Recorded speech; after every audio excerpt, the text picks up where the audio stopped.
1902 കിഴക്കൻ നേപ്പാളിലെ വനാന്തരങ്ങളിൽ ഡോക്കോ വിഭാഗത്തിൽപ്പെട്ട ഒരു കൂട്ടം ആളുകൾ ജീവിച്ചിരുന്നു. അവിടെ ഒരു ധീരയായ പെൺകുട്ടിയുണ്ടായിരുന്നു.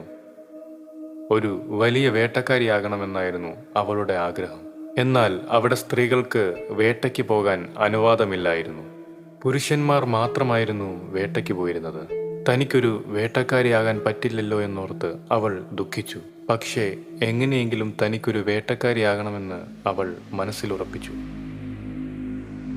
നക്ഷത്രങ്ങളെ ദൈവങ്ങളായി കണ്ടിരുന്നവരായിരുന്നു അവർ. തന്റെ ആഗ്രഹം സഫലമാക്കാൻ തന്നെ ഒരു ആൺകുട്ടിയായി മാറ്റുമോ എന്ന് നക്ഷത്രങ്ങളോടവൾ പ്രാർത്ഥിച്ചു. അന്നൊരു പൗർണമി ദിവസമായിരുന്നു. അതേസമയം ആകാശത്തിലൂടെ ഒരു വാൽനക്ഷത്രം കടന്നുപോയിരുന്നു. പെട്ടെന്നൊരു വെളിച്ചം വന്നു. രാവിലെ അവൾ കണ്ണു തുറന്നു നോക്കിയപ്പോൾ അവൾ ഒരു ആൺകുട്ടിയായി മാറിയിരുന്നു. ആൺകുട്ടിയായി മാറിയതിൽ അവൾ ഒരുപാട് സന്തോഷിച്ചു. അവൾ നക്ഷത്രങ്ങളോട് നന്ദി പറഞ്ഞു.